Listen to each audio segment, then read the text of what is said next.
Good morning, sir. Good morning बेटा. Yes, now आप अब प्रेजेंट कर सकते हैं अपनी बेटा. सही प्रेजेंट कर दीजिए अपनी अपनी.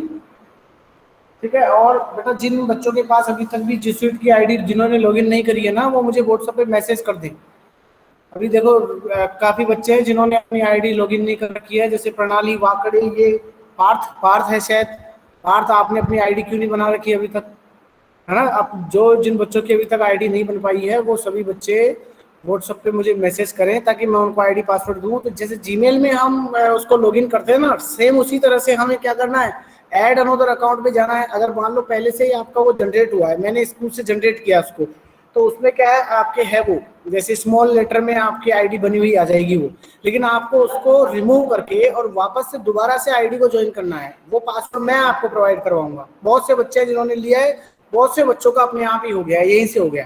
ठीक है, चलिए हम शुरू करते हैं. आज हम देखने जा रहे हैं हिस्ट्री का वो चैप्टर. देखिए 6th क्लास में आपने एंशियंट इंडिया के बारे में देखा है. मैं आपको स्क्रीन शेयर करके एक बार बता देता हूं कि हमने क्या क्या पढ़ा है 6th क्लास में. ठीक है, ताकि आपको कुछ समझ में आए और यहाँ हम क्या पढ़ने जा रहे हैं.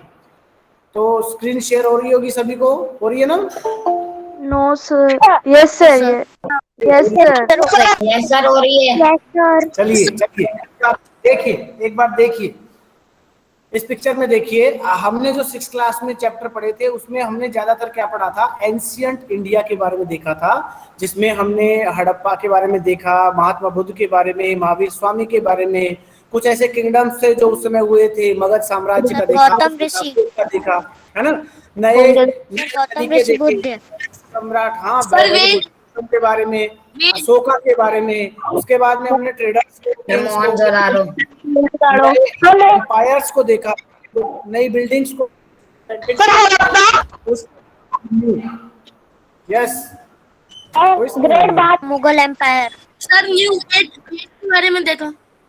हाँ, अब हम 7th में क्या पढ़ने जा रहे हैं वो देख लेते हैं जरा. ठीक है, यहाँ से अगर देखो आपको कई बार जैसे नेट पे सर्फिंग करना होता है ना, क्लास देखते हैं हम, बुक्स वगैरह देखते हैं, तो देखो एनसीईआरटी की वेबसाइट है जहाँ से आप बुक्स को देख सकते हैं. ठीक है, यहाँ आप अपनी क्लास सेलेक्ट कर सकते हैं. 7th क्लास है, आपने सेलेक्ट करी, सब्जेक्ट सोशल साइंस, फिर बुक यहाँ सेलेक्ट कर सकते हैं. हम कौन सी पढ़ रहे हैं, और पास्ट, ये वाला पार्ट पढ़ रहे हैं. ठीक है, उसके बाद में गो, हमारे सामने वो सबसे.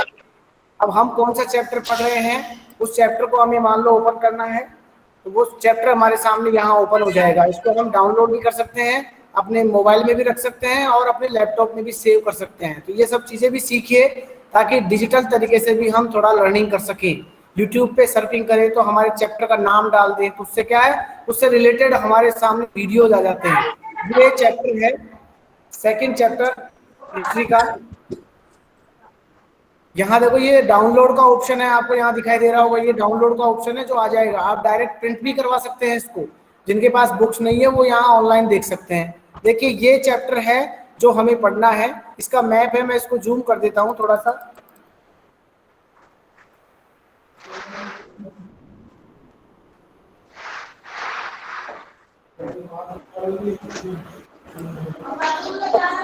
मैप देखिए, हम इस मैप में क्या पढ़ने जा रहे हैं, जो उस एंशियंट इंडिया के बाद में जो कुछ ऐसे एरियाज है जहाँ पे कुछ नए वंशों का उद्भव होता है, कुछ नए राजा बनते हैं.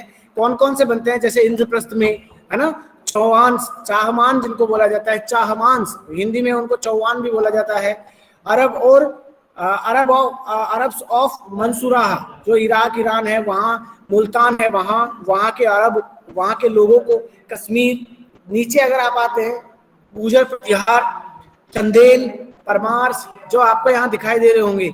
नीचे आते हैं दक्षिण की तरफ, तापी गोदावरी नदी के आसपास की तरफ आप देखेंगे, जहाँ कर्सर आप देख सकते हैं, राष्ट्रकूटाज, है ना. उसके बाद इधर देखिए कलिंग में गंगाज, ये गंग वंश है. उत्कल, ये उत्कल वंश हो जाएगा. उत्कल यानी उड़ीसा का जो एरिया है उसको उत्कल कहा गया है. कलिंग को भी कहा गया है. पालाज, पालाज यानी जो बंगाल का आसपास का इलाका है, वहां पे पाल जो डायनेस्टी रही है. ऊपर आप कामरूप, असम का तरफ जो इलाका है वहां देख रहे हैं.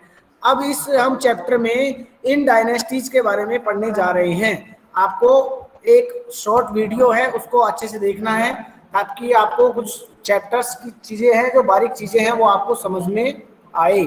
ठीक है, मैं उसको शेयर करता हूं ताकि आपको और समझ में आए।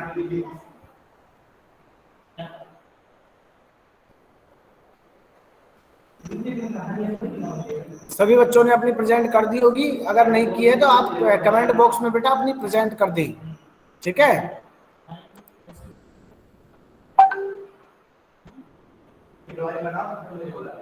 इसको मैं शुरू करता हूं, इसको देखिएगा बेटा आराम से, बहुत अच्छा वीडियो है, समझ में आएगा। New kings and kingdoms. The early medieval period from 8th century to 12th century AD was the period of the emergence of new dynasties in different parts of the subcontinent of India. All these dynasties had a desire to build empires. Therefore, they continually fought with each other to gain control of more land and increase their wealth. In the course of time, a number of Rajput kingdoms emerged during this period. The word Rajput is derived from Sanskrit Rajputra, son of a king. They believed themselves to be the descendants of the sun god Suryavansh, the moon god Chandravansh, and ancient kings. Among all the Rajput kingdoms, the Chahamanas or the Chauhans were the most prominent. Rise of new kingdoms. The land grants grew in number in the 7th century and became widespread throughout the country. There was emergence of big landlords in different regions with various high-sounding titles such as Samanta, Mahasamanta or Rana. As Samantas gained power and wealth, they asserted their independence from their overlords. One such historical instance is the emergence of the Rashtrakutas in the Deccan. In their primary stage, they were the subordinates of the Chalukyas of Karnataka. In the mid-8th century, Danti Durga, the founder of this kingdom, overthrew the Chalukyan king Kirtvarman and took over the reins of the kingdom. He performed a ritual called Hiranyagarbha. When this ritual was performed with the help of the Brahmins, बेटा बीच में अपना mic है ना unmute मत करो, उससे क्या है वीडियो की आवाज है ना करप्ट होती है थोड़ा सा, इसलिए आप अपना माइक म्यूट रखिए। मैं भी यही बैठा हूँ आपके साथ ही देख रहा हूँ, आप भी देखिए, जहाँ समझाने की बात होगी ना बेटा मैं अपने आप ही रोक के समझाऊंगा। 13 मिनट का वीडियो है, इसको मेरे साथ देखिए, ये रिकॉर्ड भी हो रहा है बेटा, ठीक है? Okay Yes, sir. Yes, sir. अपना माइक सब लोग। अभी स्क्रीन प्रेजेंट करवाता हूँ, रुको 1 मिनट, अगर नहीं हो रही है तो अभी देखता हूँ मैं। हो रही है सर हो रही है, सर हो रही है, Sir, हो मैं रही देखती है सर। दोबारा से देखिए, आवाज नहीं बेटा, कोई मत करिए, अब देखिए। it was thought to lead to the rebirth of the sacrificer as a Kshatriya, even if he was not one by birth. The territory of the Rashtrakutas reached its height under their able ruler Amogvarsha. Similarly, the Gurjar Pratihars were local officials who gradually carved out a kingdom in western India, Gujarat and Rajasthan. The Pratihars came into prominence when their king Nagbhatta I, 730 to 756 AD, defended western India from the Arab invaders from Sindh to Rajasthan. He was known for his repeated resistance to Arab invasion. Mihir Bhoja was the greatest ruler of this dynasty. He rebuilt the empire and again conquered Kannauj, which remained the Pratihars' capital for nearly a century. His empire extended from Kathiawar to Bihar. He took the title of Adivaraha, which had been inscribed on his coins. He left a powerful kingdom comprising Malwa and parts of Rajputana and Gujarat to his successors. Another important kingdom of that period was the Palas.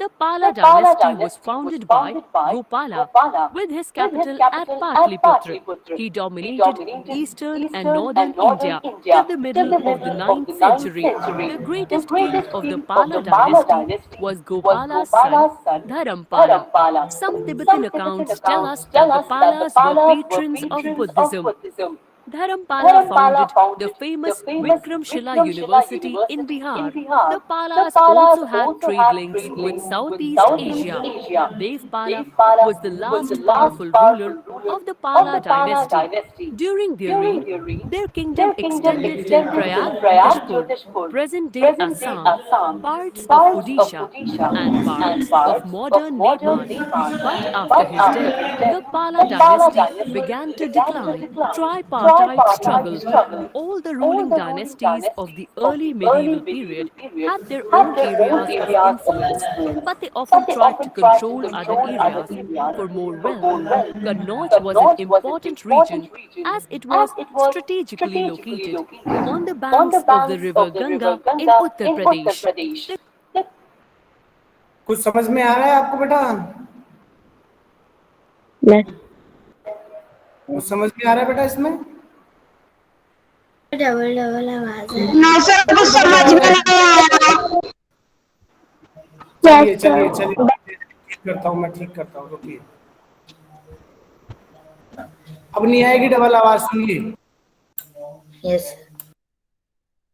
The kingdoms of the Palas, the Pratihars, and the Rashtrakutas fought with each other for Kannauj. This struggle for Kannauj was termed as the tripartite struggle, as three kingdoms were involved and fought for more than 200 years, from 780 to 910 AD. Why was there such kind of warfare and fight among kingdoms?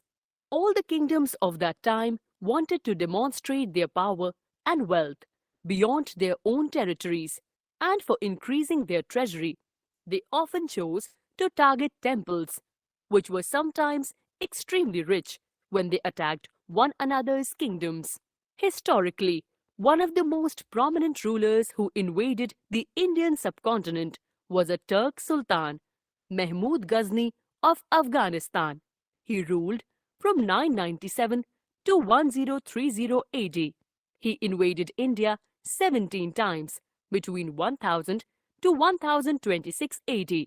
His targets were wealthy temples, including that of Somnath Temple in Gujarat. Al-Biruni, who was the court historian of Mahmud of Ghazni, was also with Mahmud during his invasions. Al-Biruni wrote an account of the subcontinent in a treatise named Kitab al-Hind. He consulted Sanskrit scholars to prepare this account. Another important kingdom which indulged in the warfare during this period for enhancing its influence was that of the Chahamanas, later known as the Chauhans, who ruled over the region around Delhi and Ajmer. The best-known Chahamana ruler was Prithviraj Chauhan, 1168 to 1192 AD. His great military achievements have been described in Prithviraj Raso, which was written by his court poet Chand Bardai. He bravely resisted the attacks of Muhammad Ghori. In the first battle of Tarain in 1191 AD, he defeated Ghori, but was defeated in the second battle of Tarain in 1192 AD. Prithviraj was executed by Muhammad Ghori, and this ended the Chauhan dynasty. Cholas of the South. The Cholas were a powerful ruling dynasty of South India between the 1st and 3rd centuries AD. After going into decline for some centuries, the Cholas rose again in the second half of the 9th century AD as one of the most brilliant dynasties of Indian history. For the next 400 years, the Cholas held sway over South India. This period is referred to as the classical age of South Indian history. The successors of Vijayalaya conquered the neighboring regions and the kingdom grew in size and power. Raja Raja Chola, 985 to 1016 AD. He was the most powerful ruler of the Chola dynasty. He defeated the Chalukyas of Kalyani, the Pandyas, the Cheras, and the Vengis. He controlled the islands of the sea like the Lakshadweeps, Lakshadweep, and Maldives. He introduced two important features of the Chola administration, the navy and local self-government. He was the founder of the powerful Chola Navy. Rajaraja was a great builder. He constructed the beautiful Brihadeshwara temple, dedicated to Shiva at Tanjore. Rajendra Chola, 1014 to 1044 AD. Rajendra succeeded his father, Rajaraja, and took the Chola Empire to greater heights. He continued his policies and even raided the Ganga Valley, Sri Lanka, and countries of Southeast Asia, developing a navy for these expeditions. He assumed the title of Gangaikonda and founded a new capital called Gangaikonda Cholapuram. Temples. The Cholas, being great patron of art and architecture, made significant contributions in these fields. The big temples of Thanjavur and Gangaikonda Cholapuram, built by Rajaraja and Rajendra, are architectural and sculptural marvels. Features of temple architecture. Temples are in Dravidian style, South Indian style. Chief feature is Vimana, or the lower Gopuram, or gateways, were richly ornamented. In the Brihadeshwara temple, the Vimana, or tower, is about 5 meters high, upon a square, comprising 3 successive stories. It is crowned by a single block of granite, 7.5 meters high, and about 80 tons in weight. The temple during this period emerged as a social, cultural, and political institution. The village assembly invariably held its meetings in the temple mandapa, or the hall. The temples were also endowed with land by rulers as well as by other rich persons. The produce of the land went into maintaining all the specialists who worked at the temple and very often lived near it. Many cultural activities like music and dance also prospered in the temples. A South Indian dance form originated here. Amongst the crafts associated with temples, the making of bronze images was the most distinctive. The most renowned bronze images of the period are those of Nataraja or the dancing Shiva. Administration. The Chola administration was highly organized and efficient. The king Rajaraja built up the Chola power with his clever administrative skills. The king was the head of the administration and ruled with the help of a council of ministers. The Chola Empire was divided into mandalams, provinces or states, valanadus, district, and nadus, villages or smallest units. The large towns formed a separate unit called Tanur. The administration work was carried out with the help of village assemblies such as Ur, Sabha, and Nagaram. Ur was a common village assembly. Sabha was the assembly of learned men, and Nagaram consisted of merchants, traders, and artisans. It had a treasury of its own, and accounts were maintained meticulously. Irrigation.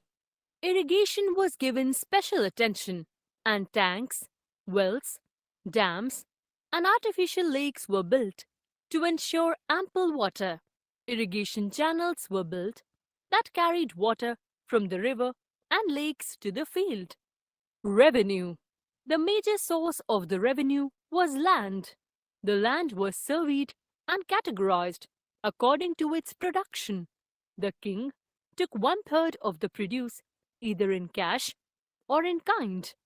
In case of failure of crops due to drought or heavy rains, the land revenue was exempted. Other taxes included professional tax and those on trade, forests, mines, irrigation, and salt. Literature. Language and literature also progressed significantly under the Cholas. They encouraged the study of grammar, astronomy, philosophy, art, etc. Many literary and religious works were translated from Sanskrit into Tamil, Telugu, and Kannada languages. Kamban wrote the Ramayana in Tamil. Pampa, Ponna, and Ranna were the three levels of Kannada literature.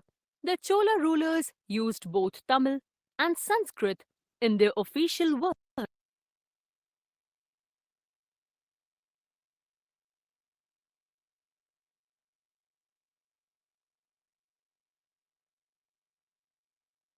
फिर कल की class में जाने से पहले आप लोग channel पे जो भी नए स्टूडेंट हैं इस चैनल को आप लोग को लाइक करना है, सब्सक्राइब करना है और वीडियो को अपने ग्रुप में जरूर शेयर करना है। ठीक है student, all the best.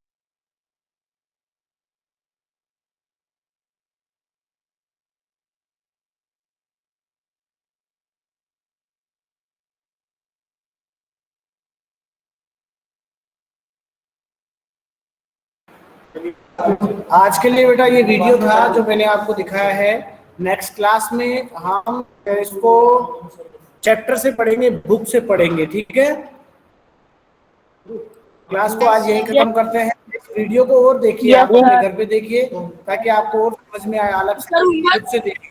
Yes sir, yes sir, homework yes sir, कर लीजिए बेटा। Yes, सबसे पहले sir. तो इसको रीड करना है, इसको रीडिंग टास्क में नोट करो।